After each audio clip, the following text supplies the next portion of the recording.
Hello everyone, welcome back to GK today. और ये है हमारी daily UPSC prelims model and previous question analysis की सीरीज़, जिसमें आज ये लेक्चर नंबर 37 रहेगा और एज यूजुअल हम टोटल 5 क्वेश्चंस डिस्कस करेंगे विद प्रॉपर एनालिसिस। चलिए स्टार्ट करते हैं। Consider the following statements. यहाँ पे 2 बातें लिखी हुई हैं, हमें बतानी है कौन कौन सी बातें सही हैं। Gulf of Gdansk is bay of the Caspian sea. Strait of Pilawa is located in Kaliningrad Oblast in Ukraine. देखिए, पोलैंड ने अपना सी वाटरवे नहीं ओपन किया है जिससे कि शिप्स को इनेबल किया जाए कि वो सेल कर सके from the Baltic sea and the bay of Gdansk to the ports of Vistula lagoon without relying on the state of Pilawa in Russia. ठीक है, और जो स्ट्रेट ऑफ पिलावा है लोकेटेड है कलिनिंग्राड ओब्लास्ट रशिया के अंदर, न कि यूक्रेन में। यहाँ पे यूक्रेन की जगह पे रशिया होना चाहिए।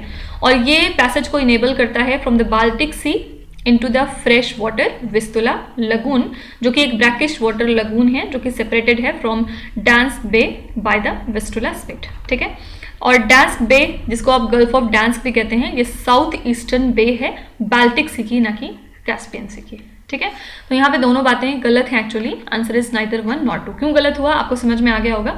गल्फ ऑफ डांस्क जो है ये बे है बाल्टिक सी की, ना कि कैस्पियन सी की, और जो स्ट्रेट ऑफ पिलावा है लोकेटेड है रशिया में, ना कि यूक्रेन में। ठीक है, नेक्स्ट है कंसीडर द फॉलोइंग स्टेटमेंट्स। यहाँ पे हैवी मेटल्स के रिगार्डिंग 2 बातें हैं, हमें बतानी है कौन सी बातें सही है। हैवी मेटल्स में be defined as elements with an atomic number larger than 30।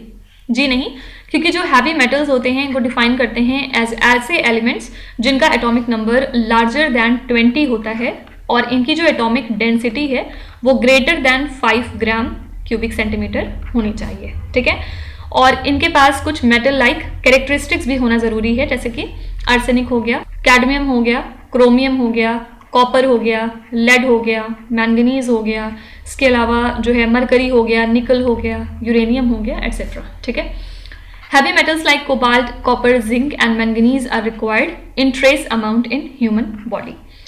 तो हाँ, बॉडी को कुछ एसेंशियल हैवी मेटल्स की जरूरत होती है, जैसे कि cobalt, copper, zinc and manganese, लेकिन इनका अगर एक्सेसिव अमाउंट हो जाए बॉडी में तो ये फिर डेट्रीमेंटल हो जाते हैं हेल्थ के लिए, या फिर हार्मफुल हो जाते हैं। और हैवी मेटल्स जो कि ड्रिंकिंग वाटर में पाए जाते हैं, जैसे कि लेड हो गया, मर्क्यूरी हो गया, आर्सेनिक हो गया और कैडमियम हो गया, इनके कोई भी बेनिफिशियल इफेक्ट्स नहीं है हमारी बॉडी में। इनफैक्ट इनका जो एक्यूमुलेशन है इनसाइड द बॉडी वो बहुत सारे सीवियर हेल्थ प्रॉब्लम्स को कॉज कर सकता है। ठीक है, तो यहाँ पे फर्स्ट वाला स्टेटमेंट गलत था, क्योंकि जो एटॉमिक नंबर है वो लार्जर दैन 20 होना चाहिए, ना कि लार्जर दैन 30, और सेकेंड स्टेटमेंट बिल्कुल ठीक था। तो answer is B option, that is only 2। Next है कंसीडर द फॉलोइंग स्टेटमेंट्स। यहाँ पे 2 बातें हैं रिगार्डिंग प्री वैदिक इंडिया, हमें बतानी है कौन सी बातें सही हैं। There is evidence of the horse sacrifice in the pre Vedic India at Surkotada. तो कोई भी एविडेंस हमें हॉर्स सैक्रिफाइस का नहीं मिलता प्री वैदिक इंडिया में कहीं पे भी। ठीक है, तो ना सिर्फ सुरकोटडा बल्कि कहीं पे भी नहीं मिलता, तो ये स्टेटमेंट गलत हो जाएगा। Fire altars have been found at Amri, Lothal, Kalibangan sites. जो फायर अल्टर्स हैं ये भी हमें नहीं मिलते मेन साइट्स ऑफ हड़प्पा और मोहनजोदड़ो पे, लेकिन यस, एक फायर अल्टर हमें मिलता है फ्रॉम अमरी से। अमरी कहाँ पे है? बलूचिस्तान में। ठीक है, और इसके अलावा कुछ राउंड और रेक्टेंगुलर स्ट्रक्चर्स हैं लोथल में, जिनको कि डिस्क्राइब किया गया एज फायर अल्टर्स, लेकिन ऐसा श्योर नहीं है कि ये फायर अल्टर्स ही थे। और कुछ स्ट्रक्चर्स हैं कालीबंगन में भी जिनको आप फायर अल्टर्स कहते हैं, क्योंकि वो बेसिकली फायर अल्टर्स की तरह ही लगते थे। ठीक है, तो हम गेस बेसिस पे कह सकते हैं कि फायर अल्टर्स बहुत सारी जगहों पे हमें मिले थे। तो यहाँ पे आंसर हो जाएगा only 2, that is B option.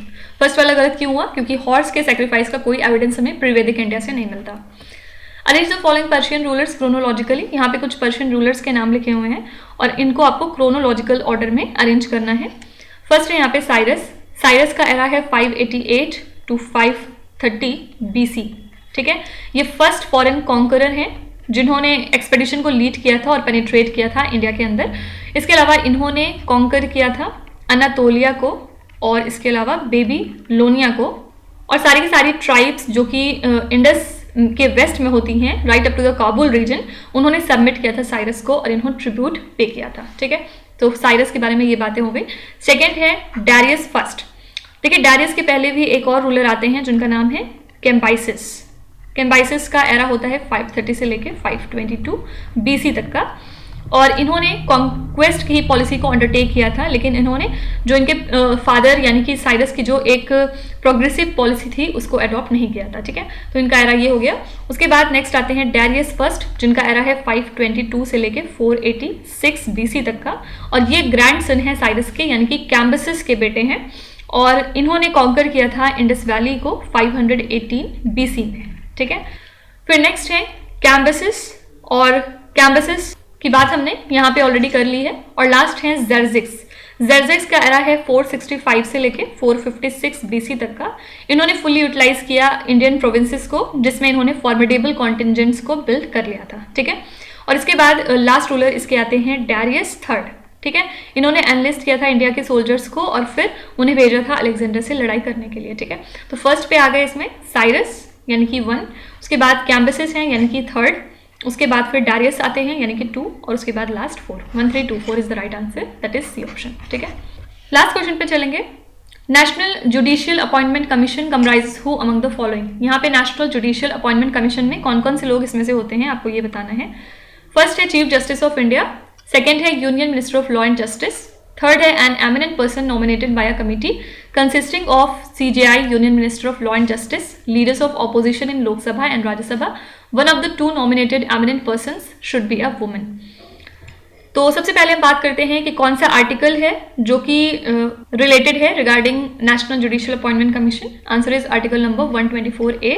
ये डील करता है with the national judicial appointment commission, जो कि एक कॉन्स्टिट्यूशनल बॉडी है जिसमें कि रिप्लेस किया जाता है कोलिजियम सिस्टम को। ठीक है, और जो कॉन्स्टिट्यूशन 99th अमेंडमेंट एक्ट था उसकी हेल्प से इस्टेब्लिश किया गया इस कमीशन को, और फिर NJAC एक्ट को पास किया गया पार्लियामेंट के अंदर 2014 में, और फाइनली इस कमीशन को सेटअप किया गया जिसमें कि जजेस को अपॉइंट किया जा सके और जो कोलिजियम सिस्टम है उसको बेसिकली रिप्लेस किया जाए। ठीक है, तो ये जो बॉडी होती है इसमें सबसे पहले चीफ जस्टिस ऑफ इंडिया होते हैं, बिल्कुल सही है, और याद रखिएगा ये इसके एक्स ऑफिशियो चेयरपर्सन होते हैं। ओके, ना सिर्फ चीफ जस्टिस ऑफ इंडिया बल्कि 2 सीनियर मोस्ट सुप्रीम कोर्ट जज भी इसके एक्स ऑफिशियल मेंबर्स के तौर पे रहते हैं इसमें, और फिर union minister of law and justice भी होते हैं, ये भी इसके एक्स ऑफिशियल मेंबर होते हैं।